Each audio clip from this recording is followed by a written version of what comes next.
Halo semua, pada video kali ini saya akan membahas topik yang menarik, yaitu tes psikologi proyektif verbal, khususnya dua jenis tes yang sering digunakan seperti EPPS dan SSCT.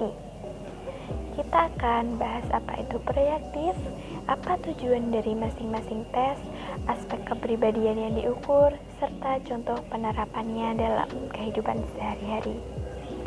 Langsung saja ke penjelasan yang pertama, yaitu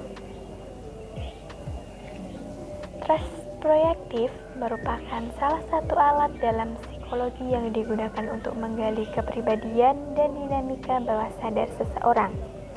Disebut proyektif karena individu diharapkan akan memproyeksikan perasaan, dorongan, dan konflik batinnya melalui respon terhadap stimulus yang ambigu, misalnya pada gambar, kata, atau kalimat yang belum lengkap. Tes ini berbeda dengan tes objektif karena jawabannya mencerminkan keunikan pribadi seseorang. Contohnya, seseorang diminta untuk melengkapi kalimat seperti "Saya senang ketika titik-titik". Dari jawaban tersebut, psikolog bisa memahami nilai dan emosi yang dominan dalam dirinya.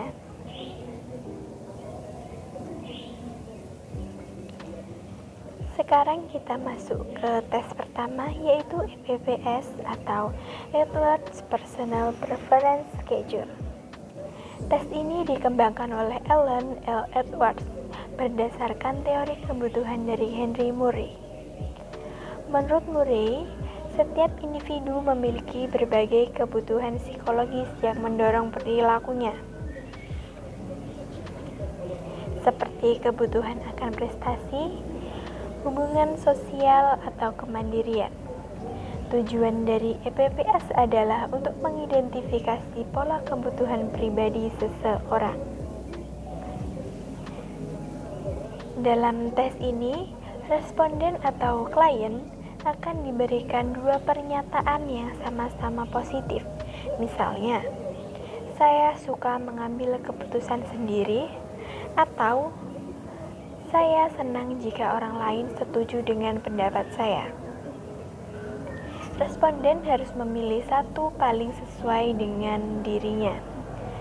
Melalui 225 pasang pernyataan seperti ini, tes EPPS dapat mengukur 15 aspek kebutuhan psikologis. Di antaranya, yang pertama ada dominance, yaitu keinginan untuk memimpin, kemudian achievement, yaitu dorongan untuk berprestasi. Kemudian ada affiliation, yaitu keinginan menjalin hubungan sosial. Ada juga autonomy, yaitu kemandirian, dan nurturance, yaitu keinginan untuk menolong orang lain, dan seterusnya.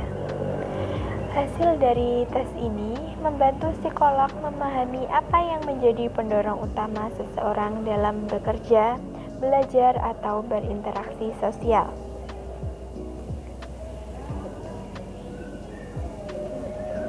Selanjutnya ada SSCT atau Stuck Sentence Completion Test.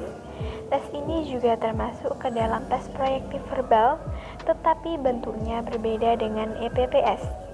Teori dasarnya berasal dari pendekatan psikodinamik yang menekankan bahwa respon terhadap kalimat tidak lengkap mencerminkan pikiran dan bawah sadar seseorang. Tujuan tes ini adalah untuk mengungkap pandangan, sikap, dan hubungan emosional individu terhadap dirinya sendiri maupun orang lain.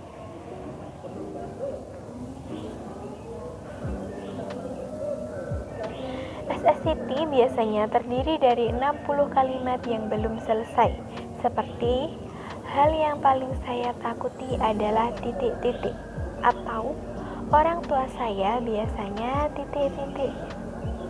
Dari cara seseorang melengkapi kalimat-kalimat tersebut, psikolog dapat memahami aspek-aspek kepribadian seperti hubungan keluarga dan sosial, kemudian emosi dan konsep diri, cita-cita dan pandangan hidup, serta konflik atau kecemasan yang mungkin dialami.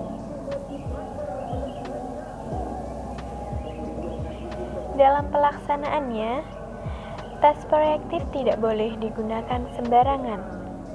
Tes ini hanya boleh diberikan dan diinterpretasikan oleh psikolog profesional yang memiliki lisensi.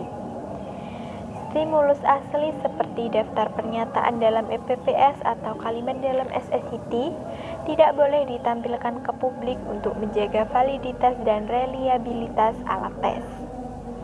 Selain itu, psikolog wajib menjaga kerahasiaan hasil tes dan memastikan bahwa tes telah memberikan persetujuan atau informed consent sebelum tes dilakukan.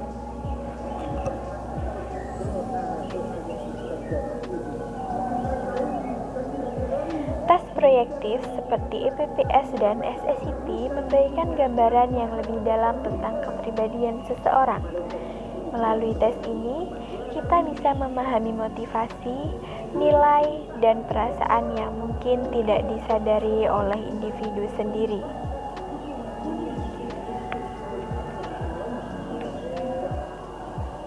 Tes-tes ini digunakan dalam konseling, psikoterapi, maupun asesmen pendidikan untuk membantu seseorang mengenali potensi dan tantangan pribadinya. Dengan memahami diri secara lebih mendalam, diharapkan individu bisa berkembang menjadi pribadi yang lebih sadar, terbuka, dan seimbang secara emosional. Nah, itu dia penjelasan singkat tentang dua tes proyektif verbal, EPPS dan juga SSIT. Semoga penjelasan ini bisa membantu kita semua lebih memahami bagaimana psikologi melihat kepribadian manusia dari sisi yang lebih mendalam. Terima kasih sudah menonton, sampai jumpa pada pembahasan berikutnya. Terima kasih semuanya.